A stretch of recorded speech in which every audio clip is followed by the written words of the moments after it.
welcome to this week's recap of America's Next Top Model. So this was the first episode of Cycle 16, and it did not disappoint. Tyra decided to start off this season by parodying,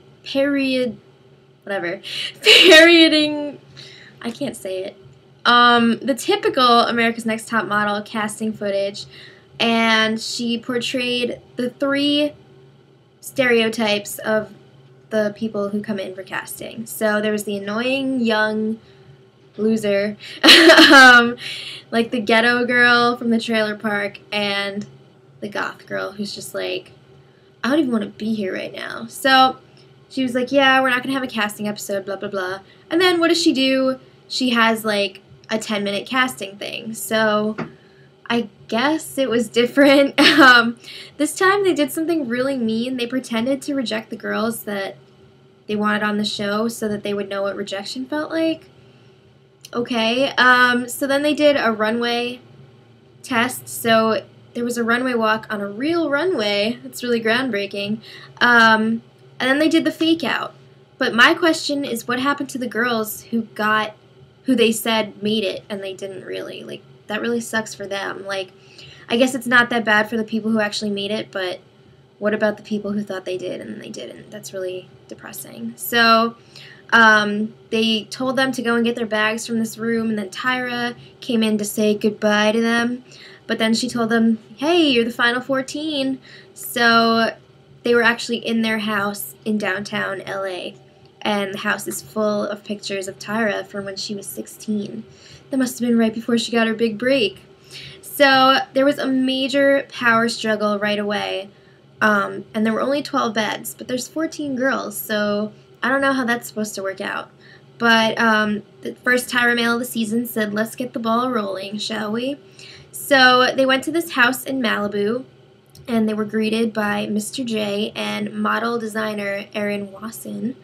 And they did a runway show, but first, before the runway show, they had to do a photo shoot behind the scenes. And the photographer for that was Russell James.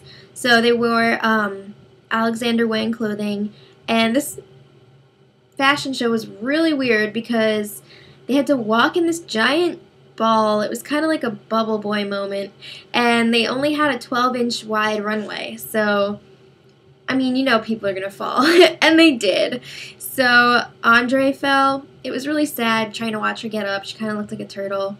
But Dominique was even worse because she was just like messing around the whole time trying to make a joke out of it, which I guess was good because people were kind of like, but it was really awkward and embarrassing. So Erin told everyone that she was giving them jewelry for being such good sports and everything. And they singled out Brittany as the best, but I don't know if she actually won anything. So let's talk about Judges panel. The judges this week, Tyra, Andre Leon Talley, who was wearing a suit, which is unusual because he was always wearing those like toga things last season, Nigel Barker, and guest judge Erin Wasson. So let's just go through everyone really quick because it's not like we know who these people are yet. It's the first episode, so we'll just go through really quickly. Alexandria, her photo was really raw. It was a good profile shot, so it was solid for her. Dahlia, she could have been a little more natural. It looked a little posy. Nicole, I just wasn't feeling it. I'm sorry. Like, she was barely even in it. I don't understand why they chose that picture. Sarah, Tyra said she looked like a 19-year-old boy, but she likes that, so it was good. Andre, I liked it. I don't remember what it was, but I seemed to like it because I wrote that down. Angelia, she just didn't look like a model. She was just like the pretty girl who's standing there. Hannah, she looks like the older sister from Pride and Prejudice, the one that plays Jane. She's so pretty. I think she's probably one of my favorites so far. Kasha, I keep wanting to say Kesha, but it's Kasha.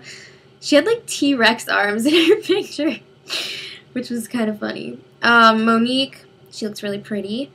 Michaela, she looked really pissed in her photo. I didn't really like it. I mean, they said she had like really strong eyebrows, but something about that was just like bothering me. Dominique, she just looked like she wasn't there like mentally. Like, obviously she was there physically, but like, no. And then I know she has like a ton of freckles on her face, and I'm not trying to be mean, but like in the black and white photo, the freckles looked like acne, so it looked kind of weird. I don't know. They didn't really say anything about that though. But Jacqueline, it was a good shot, but apparently it was her only good shot because the rest of her role was crap. And she really needs to lose the baby voice. I'm sorry, but that is so annoying. Molly, it was a good picture, but she came to panel dressed like a streetwalker. Like, she was wearing a belly shirt, and that's just unacceptable.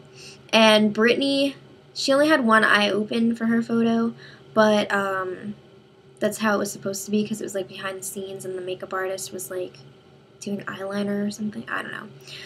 But the top photo of the week went to Molly, and blah, blah, blah. The bottom two was Angelia and Dominique, and Angelia was sent home.